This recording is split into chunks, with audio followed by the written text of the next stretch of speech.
E vamos ver agora o cálculo das imperfeições geométricas. As imperfeições geométricas são imperfeições que nós temos que considerar no edifício, uma vez que os edifícios não são exatamente verticais. Há sempre um erro de verticalização do edifício, ou pode haver, e, portanto, há sempre uma excentricidade mínima das cargas. Ou seja, as cargas não estão aplicadas exatamente na vertical dos eixos dos elementos. Estas imperfeições devem ser tidas em conta nos estados limites últimos, quer nas situações de projeto persistentes, portanto são aquelas normais que nós consideramos como estado limite último, quer as situações acidentais. O cálculo das imperfeições geométricas está definido no capítulo 5 do Eurocódigo, na secção 5 do Eurocódigo, e a excentricidade é I, portanto, que nós temos que considerar para o edifício como um todo, vale uma inclinação parasita, θ, vezes L0 sobre 2, em que L0 é o comprimento de encurvadura do elemento ou a altura do edifício, caso estejamos a considerar o edifício como um todo. Nos elementos, podemos também substituir esta excentricidade E por uma força horizontal, ou seja, se olharem aqui para esta figura A, nós temos a força N que está aplicada como a excentricidade E devido à inclinação do edifício, e nós podemos substituir a força, podemos substituir a excentricidade E por uma força horizontal que produza o mesmo efeito. Ou seja, a força N vezes a excentricidade E provoca um momento esse que tem que ser igual ao momento que provoca a força H. E, portanto, a força H, para ter um momento igual ao momento da força N vezes E, tem que ser H vezes L, portanto, vezes esta distância, tem que ser igual a N vezes a excentricidade. Portanto, nós podemos assim calcular a força H, que é equivalente a considerarmos uma excentricidade. Reparem que a consideração da força H é muito mais prática em termos de cálculo, porque a força E obriga-nos a colocar o elemento como estando torto, a estar inclinado. Assim, ao substituirmos a excentricidade E pela força H, nós podemos aplicar facilmente no modelo de cálculo estas forças horizontais e calcular o efeito equivalente às excentricidades adicionais. O Eurocódigo apresenta para o cálculo destas forças H nos sistemas não contraventados θi vezes n, em θi, como disse, é a inclinação parasita do edifício, e nos sistemas contraventados 2 θi vezes n. Isto tem a ver com o facto de, nos sistemas não contraventados, serem tipicamente equivalentes a uma consola, e os sistemas contraventados são sistemas que, quando estão impedidos de deslocar ter deslocamentos nulos ao nível dos pisos, e portanto é como se a força estivesse aplicada a meio do piso. E daí a diferença entre o cálculo de H nos sistemas não contraventados e nos sistemas contraventados. Nos sistemas não contraventados, as excentricidades são ao nível dos pisos. Nos sistemas contraventados, as excentricidades são ao nível do meio dos elementos, sensivelmente a meio dos elementos. Temos também que considerar, obviamente, quanto é que vale a excentricidade θ. O Eurocódigo define o θ como o produto de três quantidades, αh, αm vezes uma inclinação base θ0, e define θ0 como valendo 1 sobre 200. É uma inclinação, não tem unidades. θ0 é a rotação, ou a inclinação base do edifício, e depois αm e αh corrigem esta excentricidade tendo em conta a altura do edifício e o número de elementos de contraventamento. Quanto maior for o número de elementos que resistem, o número de elementos verticais que resistem à ação horizontal, obviamente que menor será essa excentricidade, uma vez que os elementos, uma vez que isto são erros de construção, os erros tendem a compensar, portanto, uns estarão mais inclinados para um lado, outros estarão inclinados para o outro, portanto, se nós tivermos mais, em média, eles vão-se compensando de alguma forma uns aos outros. Daí que αm é um coeficiente redutor desta excentricidade, desta inclinação. Também, quanto mais alto for o edifício, também menor será a inclinação, uma vez que para edifícios muito altos, enfim, a excentricidade devido à rotação começava a ser visível e, portanto, nós, naturalmente, quem está a construir, de alguma forma vai corrigindo e nunca fica demasiado inclinado. E, portanto, αm e αh reduzem o valor de θ0. No caso, o αh estará limitado entre 2/3 e 1.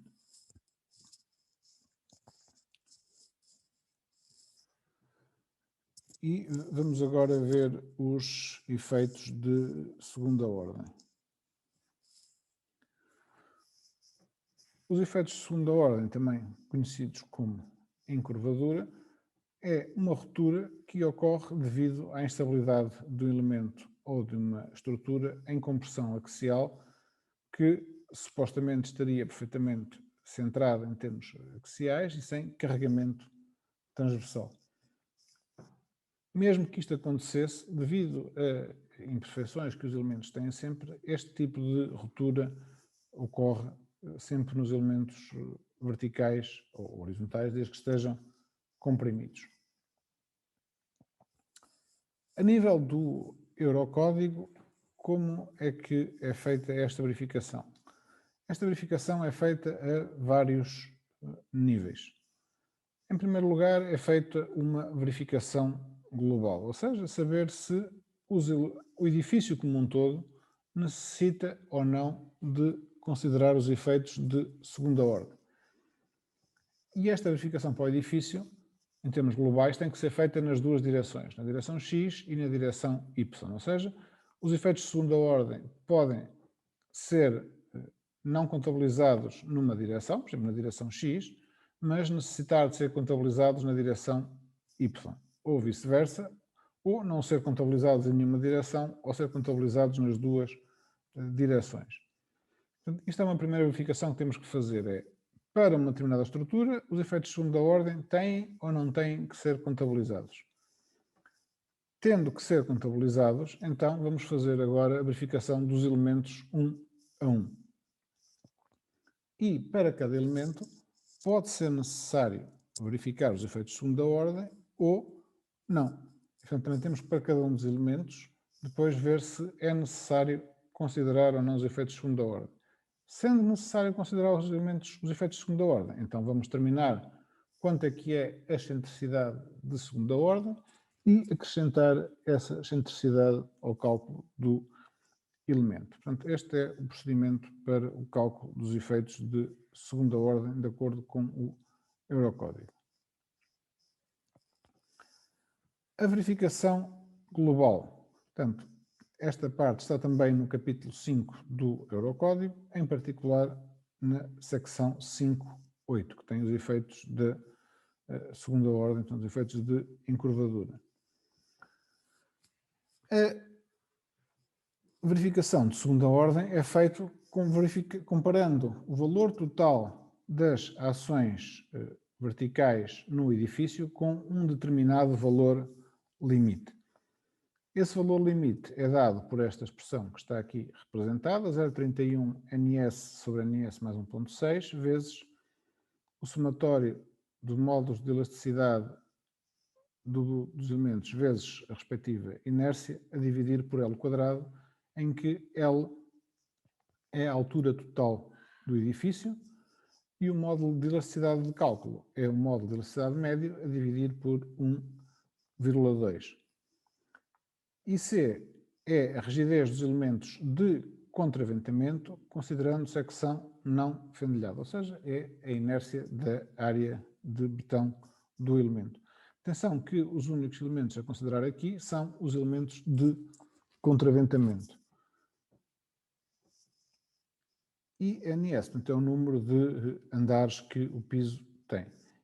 Este valor limite representa 10% da carga crítica do edifício. Ou seja, considera-se que a carga crítica do edifício é 10 vezes este valor. Portanto, seria 3,1 NS sobre NS mais 1,6, somatório de ECD e C a dividir por L quadrado. Se o somatório das cargas verticais for inferior a 10% da carga crítica, que é este FV limite é 10% da carga crítica, então não é necessário considerar os efeitos de segunda ordem. Caso contrário, é necessário calcular os efeitos de segunda ordem no edifício. O somatório das cargas verticais no edifício é fácil de calcular, temos que calcular o peso total dos elementos estruturais, calcular o valor das sobrecargas totais e o valor das restantes cargas permanentes totais e comparar esse valor com este valor que está aqui apresentado. Portanto, é uma conta que é relativamente fácil de fazer e que temos que fazer para saber se temos que considerar ou não os efeitos de segunda ordem a nível global, portanto, a nível de todo o edifício. Se verificar esta condição, ou seja, se o FVED for menor que o FV limite, nós podemos desprezar os efeitos de segunda ordem para todo o edifício naquela direção, ou seja, não precisamos de calcular os efeitos de segunda ordem para os pilares e paredes. Tendo feito esta verificação nas duas direções, e no caso então de ser necessário considerar os efeitos de segunda ordem para o edifício, temos que verificar cada um dos elementos se é necessário ou não considerar os efeitos de segunda ordem. Essa verificação para cada um dos elementos é feito comparando a esbelteza do elemento, lambda. Lembram-se que o lambda valia o L0 sobre I, ou seja, o comprimento em curvadura a dividir pelo raio de giração, com um valor limite, uma esbelteza limite. A esbelteza é essa limite que o Eurocódigo define como ABC 20 a dividir por raiz de N, em que N é o esforço axial reduzido. O valor de A depende do coeficiente de fluência, e portanto vale 1 sobre 1 mais 0,2 a dividir pelo coeficiente de fluência efetivo. Se não soubermos qual é o coeficiente de fluência efetivo, podemos considerar A igual a 0,7. O valor de B depende da quantidade de armadura e vale raiz de 1 mais 2 vezes ômega, em que o ômega é a percentagem mecânica de armadura, tal como já temos vindo aqui a referir o valor de ômega. Se não se conhecer a percentagem de armadura, e normalmente numa fase inicial nós não conhecemos, porque não sabemos qual é a armadura que os pilares têm, num problema de dimensionamento, nós só sabemos a armadura depois de calcular os esforços e, portanto, esta expressão não é imediata, a menos que seja para verificar um elemento que já exista, por exemplo, numa obra de reabilitação. Podemos considerar B igual a 1,1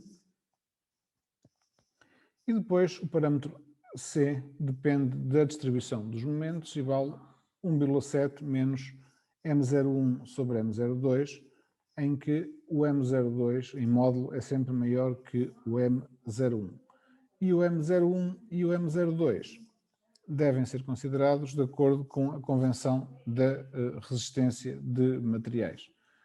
E, portanto, este parâmetro C é um parâmetro que é extremamente importante e que tem um fator tem um peso muito importante nesta expressão. Porque, reparem, se o M0 e o M1 tiverem o mesmo sinal de acordo com a convenção da resistência de materiais, esta parcela vale 1 e, portanto, o C vale 0,7. Se o M01 e o M02 tiverem sinais diferentes de acordo com a resistência de materiais, esta parcela M01 sobre M02 vale menos 1 e o C vale 2,7. Portanto, o C varia entre 0,7 e 2,7. Portanto, vocês veem que o Eurocódigo diz que se nós não sabermos considerar 0,7, que é o valor mínimo, mas isso pode ser extremamente penalizante, porque estamos a reduzir a esbelteza entre 0,7 e 2,7, é um fator de quase 4, não é? E, portanto, é uma diferença muito grande para o cálculo de C. Portanto, uma análise de primeira ordem, que é aquela que nós efetuamos nos cálculos, dá-nos o valor de C e, portanto, podemos, então, ajustar este valor limite tendo em conta a análise de primeira ordem. Desculpa. A análise de primeira ordem, deixa-me aqui. Portanto, para clarificar este assunto, nós tivemos aqui um pilar. Se tivermos um diagrama de momentos assim, uma parte é negativa e outra é positiva. Portanto, se o diagrama de momentos for deste género, o M01 e o M02 têm sinais diferentes. Se tivermos um diagrama de momentos assim, o M01 e o M02 têm o mesmo sinal e, portanto, é muito mais crítico. Reparem, esta disposição, portanto, em que o M01 e o M02 têm sinais diferentes, é típica de elementos contraventados. Esta disposição em que o M01 e o M02 têm o mesmo sinal é típica de elementos de contraventamento. Portanto, a verificação dos efeitos de segunda ordem, ou a dispensa da verificação dos efeitos de segunda ordem, é muito mais fácil de obter em elementos contraventados do que em elementos de contraventamento. Portanto, a esbelteza é dada por lambda sobre L0 sobre I, conforme já vimos, em que o L0 é o comprimento em curvadura e é o raio de giração na direção considerada, e o comprimento em curvadura base é dado por estes valores para as situações de apoio típicas que já falaram também, com certeza, na resistência de materiais. Portanto, para uma barra biarticulada, o comprimento em curvadura L0 é igual ao comprimento da barra. Para uma barra encastrada na base e livre no topo, o comprimento em curvadura vale 2L, portanto é como se a estrutura viesse até aqui e depois se prolongasse para baixo da mesma forma, de forma a obter uma curva semelhante à do elemento que está apoiado, simplesmente apoiado nas duas extremidades. Para um elemento que está encastrado numa extremidade e com possibilidade de rotação na outra, vale aproximadamente 0,7L. Para um elemento que está apoiado ou encastrado nas duas extremidades, o comprimento em curvadura vale L sobre 2, portanto 0,5L. Se ele estiver encastrado nas duas extremidades, mas puder sofrer translações, o L0 vale L. E depois, para um elemento que não pode sofrer deslocamentos horizontais e que tem molas nas extremidades, varia entre L sobre 2 e L. E para um elemento que está parcialmente encastrado na base e livre no topo, o L0 será sempre maior do que 2L. Portanto, estes são os comprimentos base. E agora uma pergunta que eu vos faço é o seguinte: destes elementos que estão aqui, e de acordo com o que vocês sabem neste momento, quais são as configurações que correspondem a elementos contraventados e a elementos não contraventados? Por exemplo, aqui esta A é um elemento contraventado ou não contraventado? Contraventado. E o B? Não contraventado. E o C? Esse aí é contraventado. O C é contraventado. E o D? Também. Também é contraventado. E o D? O E, perdão. Não. Acho que não. Não. Não. E o F? Sim. Não. É contraventado ou não? Sim, isso não é aquilo Sim. das molas da rigidez. Não percebi, desculpa. Esse tem, quer dizer, a rigidez já... Isto são molas, sim. Pois. Creio que é contraventado. E o G? E não contraventado. Não contraventado. Portanto, o que é que distingue os contraventados dos não contraventados? Se permitem deslocamentos ou deslocações horizontais ou não. Exatamente. Portanto, um elemento é contraventado se os nós não têm deslocamentos horizontais, é não contraventado se tem deslocações horizontais. Os comprimentos de encurvadura dos elementos contraventados variam entre que valores?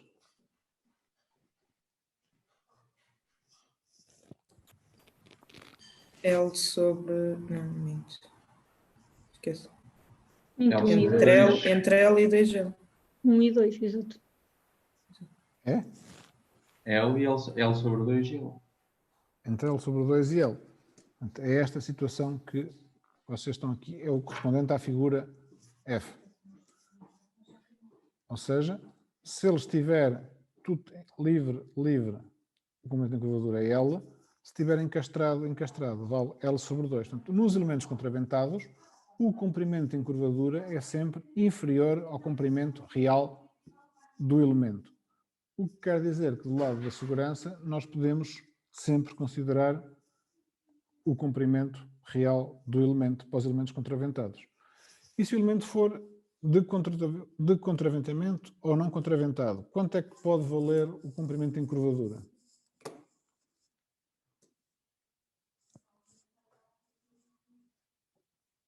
Para voltar a repetir, é que professor disse contraventamento. Pois é que eu acho que já na outra questão você disse não contraventado e nós estávamos a dizer de 1 a 2. Os elementos não contraventados ou de contraventamento, que é a mesma coisa, não é? Se ele é não contraventado, é porque está a servir de elemento de contraventamento. Varia o comprimento de encurvadura entre que valores? E esta é que é entre L e 2L. Exato. Pode ser maior do que 2L. Isso pode ser maior, sim. Sim. Então é 1 até infinito. Teoricamente é de 1 até infinito. O infinito corresponderia a ter uma barra articulada, portanto, só numa extremidade, portanto não é possível, mas sim, é sempre maior do que 1. Portanto, para os elementos de contraventamento, o comprimento de encurvadura é sempre superior ao valor do elemento. Ok? Portanto, isso é algo que devem ter sempre presente e que é importante para depois os cálculos. O Eurocódigo depois apresenta também para calcularmos o comprimento de encurvadura para situações que não correspondem exatamente, tipicamente a nenhuma daqueles casos, para elementos contraventados e não contraventados, expressões para o cálculo dos comprimentos de encurvadura. Portanto, no caso dos elementos contraventados, vale 0,5L raiz de esta expressão que está aqui, 1 mais K1 sobre 0,45 mais K1 mais K2 é 45 mais K2, em que o K1 e o K2 têm a ver com a rigidez à rotação dos nós do pilar, portanto, do nó 1 e do nó 2, e para os membros não contraventados de nós móveis, o L0 varia, aliás, é o comprimento do elemento L vezes o máximo destas duas quantidades que está aqui, 1 mais 10 K1 K2 sobre K1 mais K2, ou 1 mais K1 sobre 1 mais K1 vezes 1 mais K2 sobre 1 mais K2. Portanto, estas expressões são para elementos contraventados ou não contraventados. Os capas têm a ver com a rigidez relativa na extremidade. Como é que nós podemos calcular os capas? Portanto, se o nó for perfeitamente encastrado, o K vale 0. Se o nó for encastrado, mas não perfeitamente encastrado, o K vale 0,1. Portanto, no fundo, este K igual a 0,1 é o valor que nós devemos sempre considerar no caso de estarmos a admitir que o elemento é encastrado, a menos que seja um encastramento de tal forma que impeça totalmente a rotação, devemos sempre considerar um K de 0,1. Se o nó for articulado, podemos considerar K igual a 10. Poderíamos considerar valor maior, mas K igual a 10 é suficiente. E, de uma forma geral, o K pode ser calculado como o EI sobre L do pilar a dividir pelo somatório de eta vezes EI sobre L das vigas que concorrem no pilar, em que o valor de eta deve ser igual a 2 para vigas que estão encastradas nas duas extremidades, ou seja, vigas que têm continuidade a nós de pilares, 1,5 para uma viga que na extremidade oposta àquela que estamos a calcular o K tem um apoio simples, e eta igual a 0 para consolas, ou seja, se nós tivermos um pilar ligado a uma consola, obviamente que a consola não impede a rotação do elemento e, portanto, em termos de rigidez, a rotação é como se ela não existisse. No caso de nós admitirmos que a secção das vigas está não fendilhada, ou se nós conseguirmos garantir que a secção das vigas está não fendilhada, então podemos considerar que o eta igual a 4 para vigas encastradas e o eta igual a 3 para vigas com apoio simples, ou seja, o dobro destes valores que estão aqui. Ou, ao contrário, o que nós estamos a fazer com eta igual a 2 e eta igual a 1,5 é admitir que, se a viga estiver fendilhada, a sua rigidez é metade da rigidez da viga não fendilhada. Se num nó nós tivermos um pilar acima ou abaixo desse nó, no nó inferior se tivermos um pilar abaixo ou no nó superior se tivermos um pilar acima, para o cálculo do K, o EI sobre L deve ser substituído por EI sobre L, ou somatória do I sobre L dos dois pilares, mas que os dois pilares estão a contribuir para a rigidez do nó.